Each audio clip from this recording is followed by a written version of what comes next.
Hey welcome viewers, my name is pharma boy और मैं एक फार्मासिस्ट हूँ। आज हम बात करने वाले एक एंटीबायोटिक के बारे में। आखिर ये एंटीबायोटिक मेडिसिन क्या होती है, किस चीज़ के लिए दी जाती है, इसके साइड इफेक्ट क्या होते हैं और इसके अल्टरनेटिव्स, मेरे मतलब जो मेडिसिन अभी मेरे पास है दैट इज ऑलमॉक्स 500, जिसके एक्टिव इंग्रेडिएंट है एमोक्सिसिलिन।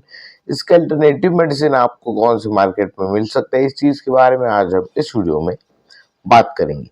स्टार्ट करते हैं। सबसे पहले मेरे पास जो दवा है ऑलमॉक्स 500 की, ये कैप्सूल फॉर्म में ये जो दवाई आती है, जो कि अल्केम लेबोरेटरीज का ये प्रोडक्ट है, जिसमें एक्टिव इंग्रेडिएंट जो है एमोक्सिसिलिन, स्ट्रेंथ है 500।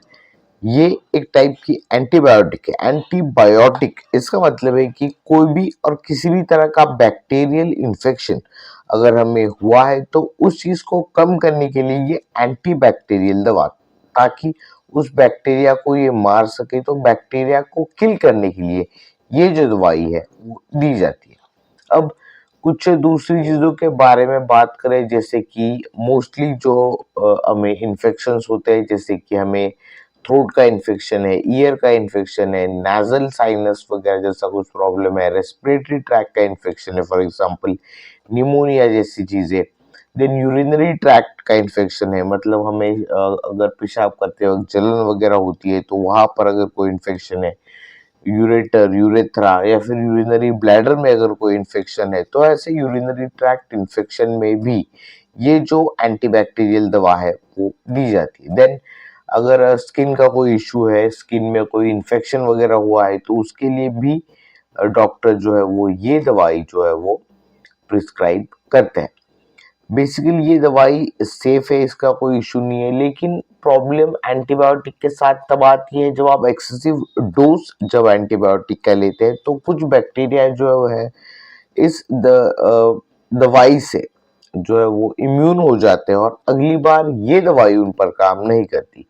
सो मेक श्योर कि आप ज्यादा एंटीबायोटिक का यूज ना करें, कम से कम आपको एंटीबायोटिक दवाइयाँ लेनी चाहिए, ताकि नया नया हमें और नए जो एंटीबायोटिक है वो डिस्कवर करने की हमें जरूरत ना पड़े बेसिकली। और मैंने ये चीज काफी कॉमनली देखी है कि जब भी हम कोई दवाई लेते हैं, फॉर एग्जांपल फीवर हुआ है या फिर सर्दी वगैरह हुआ है, तो उसके साथ भी बहुत सारे डॉक्टर्स या फिर फार्मासिस्ट जो है वो डायरेक्टली एंटीबायोटिक भी साथ में देते हैं। क्योंकि देखिए, जो भी हमें वायरल इन्फेक्शन जो होते हैं वो बेसिकली होते हैं किसी भी वायरस की वजह से, और वायरस के केस में एंटीबायोटिक काम नहीं करती, वो सिर्फ बैक्टीरिया के लिए है। तो जब भी हमारी इम्यूनिटी वीक होती है तो हमें बाहर से बैक्टीरियल इन्फेक्शन होने के चांसेस जो है वो बढ़ जाता है।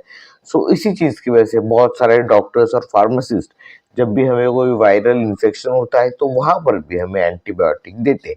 तो ये चीज आपको समझना जरूरी है। अगर तो बैक ऑन टॉपिक, एमोक्सिसिलिन के बारे में बात करते हैं। इस चीज के बारे में फिर किसी और वीडियो में बात करेंगे कि क्यों आखिर ये एंटीबायोटिक बहुत ज्यादा जो है वो डॉक्टर्स देते हैं। अगर इसके साइड इफेक्ट के बारे में बात की जाए कि एंटीबायोटिक के मोस्टली बहुत ही अगर कॉमन साइड इफेक्ट के बारे में बात करें तो पेट खराब होता है। अब क्यों होता है ये देखिए, ये है एंटीबायोटिक, हम मतलब बैक्टीरिया को मारने की दवा। हमारे पेट के अंदर भी बैक्टीरिया होते हैं जो हमारे खाने को डाइजेस्ट करने में हमें हेल्प करते हैं। तो जब भी हम ऐसे एंटीबायोटिक खाते हैं तो पेट के गट बैक्टीरिया को भी इसकी वजह से डैमेज होता है, उसी चीज की वजह से हमारा पेट खराब होता है, डायरिया जैसे problems, nausea, vomiting, skin rash जैसे प्रॉब्लम्स हमें होते हैं।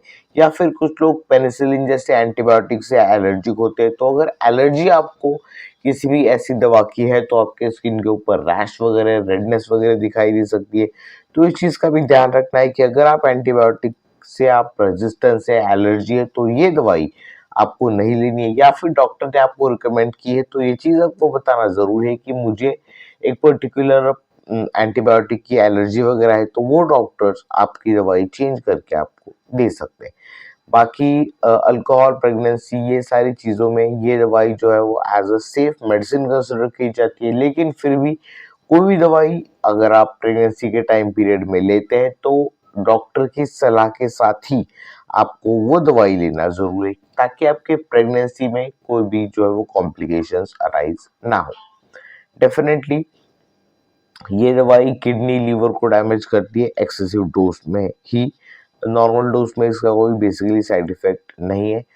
और इन केस अगर आपको ये अल्मॉक्स 500 की कैप्सूल्स नहीं मिलती है तो आप दूसरी दवाई कंसिडर कर सकते हैं, दैट इज सिपमॉक्स 500, इवोक्सिल 500, एमॉक्सी 500, नोवामॉक्स 500 एंड मॉक्स 500। इसमें भी एक्टिव इंग्रेडिएंट रहेगा एमॉक्सिसिलिन।